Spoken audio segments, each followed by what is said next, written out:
Assalamualaikum warahmatullahi wabarakatuh. Perkenalkan, saya Adam.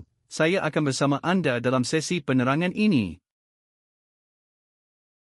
Baiklah, di sini saya akan menerangkan tentang Mara Patani, atau lebih dikenali dengan Majlis Syura Patani dan dalam bahasa Inggeris ialah Patani Consultative Council. Mara Patani atau Majlis Syura Patani telah ditubuhkan pada tanggal 15 Mac 2015.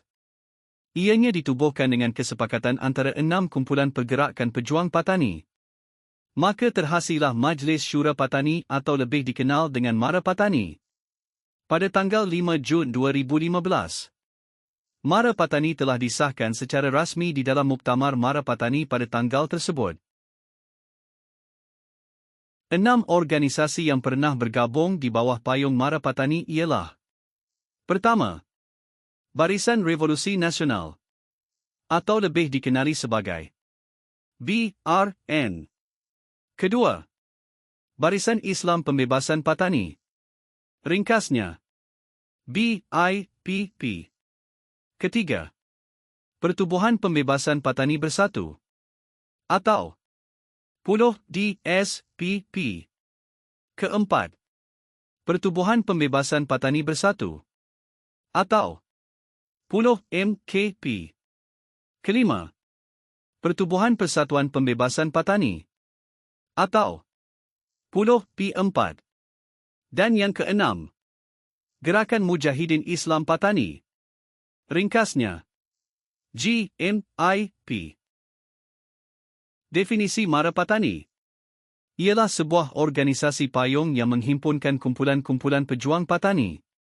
Penubuhannya bertujuan untuk mencari satu penyelesaian yang adil, menyeluruh, dan berkekalan terhadap konflik di Patani. Matlamat ini diperjuangkan melalui proses dialog rundingan dan usaha ke arah keamanan. Visi Mara Patani ialah pentadbiran Patani Darussalam, manakala misi pula mencari penyelesaian yang menyeluruh, adil dan berkekalan secara bersama. Fungsi Mara Patani sebagai platform perbincangan bagi kumpulan pejuang Patani, organisasi masyarakat, ahli politik tempatan, para profesional dan akademik yang layak.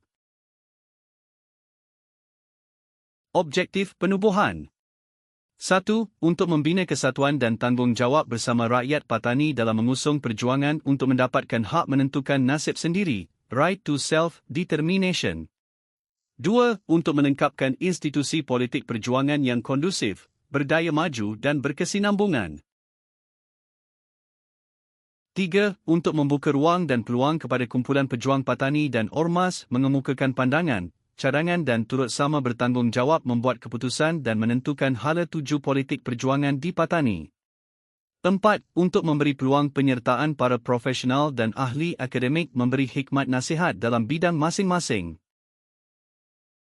5. Untuk menambah keyakinan masyarakat antarabangsa memberikan dukungan dan bantuan kepada perjuangan rakyat Melayu Patani serta memberi hikmat nasihat dalam bidang masing-masing. Secara ringkasnya, Mara Patani merupakan sebuah organisasi payung yang menghimpunkan beberapa kumpulan pejuang Patani dalam satu wadah bersama. Penubuhannya bertujuan untuk menyatukan pendirian serta memperkukuhkan usaha mencari penyelesaian yang adil, menyeluruh dan berkekalan terhadap konflik di Patani. Melalui pendekatan dialog dan rundingan damai, Mara Patani berusaha mewujudkan ruang perbincangan bagi mencapai keamanan yang dapat diterima oleh semua pihak. Sebagai sebuah organisasi payung, Mara Patani berperanan menyelaras pandangan dan kerjasama antara anggotanya dalam proses mencari jalan penyelesaian secara aman. Sekian, terima kasih, semoga kita akan berjumpa lagi di bahagian kedua nanti.